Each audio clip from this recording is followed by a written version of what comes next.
بعد فقد قال الله تبارك وتعالى في القرآن المجيد أعوذ بالله من الشيطان الرجيم بسم الله الرحمن الرحيم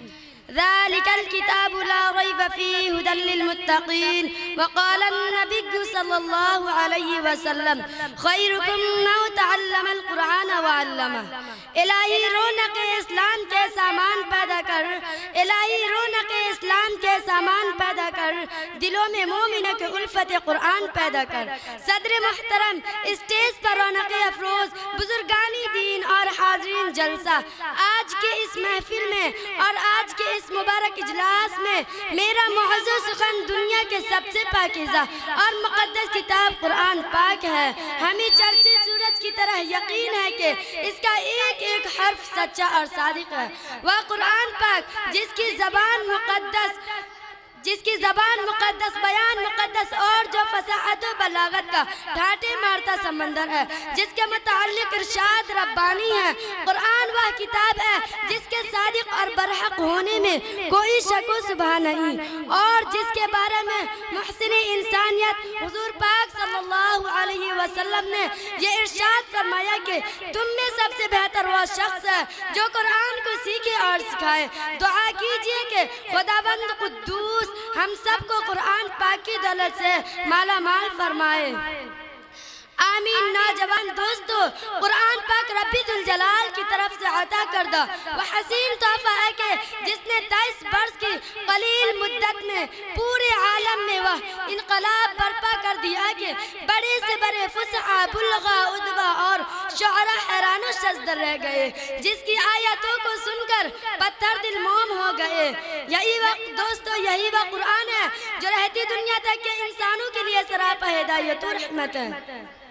یہی وہ قرآن ہے جس نے رسول کی رسالت کو اعجاز بخشا یہی وہ قرآن ہے جس نے پسمردہ قلوب کو تازگی بخشی ہاں یہ وہی قرآن ہے جس کی برکت سے جنات و شیاطین کا آسمانوں پر جانا بند ہوا یہی وہ قرآن ہے جس کی برکت سے عزت و رفعت کے شامیانے گر گئے یہی وہ قرآن ہے جس کی بدولت محبوب حقیقی کی رضا نصیب ہوتی ہے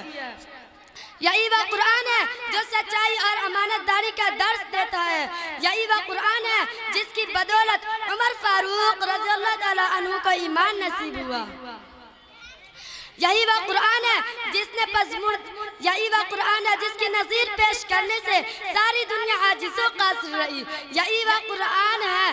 جس کا مثل پیش کرنے سے عرب کے فصیح و بلیغ زماندانی کا دعویٰ کرنے والوں نے گھٹنے ٹیک دیے یہی وہ قرآن ہے جس نے ضلالت و گمراہی کی دلدل میں پھنسی ہوئی انسانیت کو رشد ہدایت کا پیغام سنایا یہی وہ قرآن ہے جس کی حفاظت کا وعدہ خود خالق کائنات نے فرمایا یہی وہ قرآن ہے جس کی تلاوت میں دلوں کے واسطے فرحت و بشاشت کا سامان ہے یہی وہ قرآن ہے جس نے ذہنی قوتوں کو جلا بخشا یہی وہ قرآن ہے جس کی برکت سے اجڑے چمن میں بہار پیدا ہوئی محترم حضرات آج کا اس نازک دور میں حفظ کلام پاک کو فضول سمجھا جاتا ہے اس کے الفاظ رٹنے کو حماقت بتلایا جاتا ہے کہا جاتا ہے کہ اس کا رٹنا اور بے سمجھی پڑھنا بے سود ہے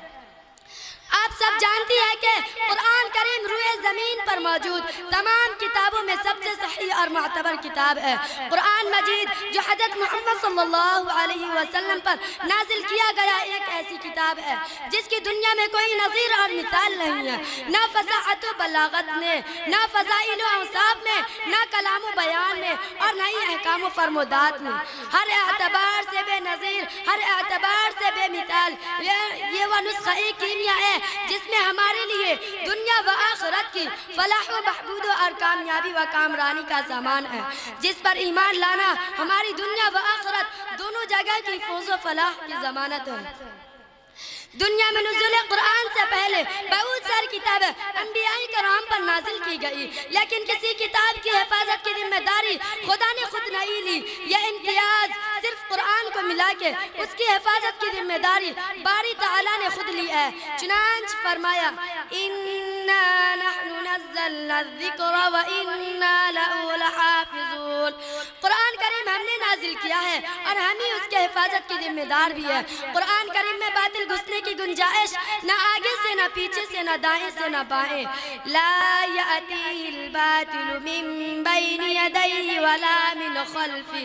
اللہ تعالیٰ نے قرآن کریم کی حفاظت اس طرح کرائی کہ حفاظ نے اپنے سینوں میں قرآن کے الفاظ کو محفوظ کر لیا، قرائے قرآن کے پڑھنے کے طریقے اور اس کے لب و لہجے کو محفوظ کر لیا، اور علماء نے قرآن کے معنی و مطالب، تفسیر و تراجم کو محفوظ کر لیا، اور آج قرآن مجید بعینہ اسی طرح موجود ہے جس طرح حضور پر نازل ہوا تھا، اس میں زیر و زبر پیش حتیٰ کہ ایک نقطہ کا بھی فرق نہیں ہوا ہے۔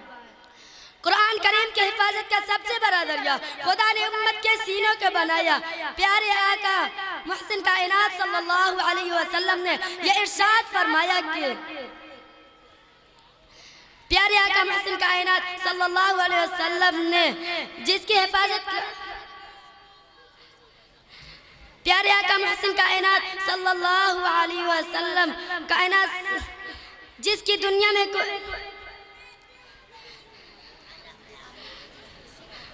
اب میں اپنی تقریر اسی بات میں ختم کرنی چاہتی ہوں۔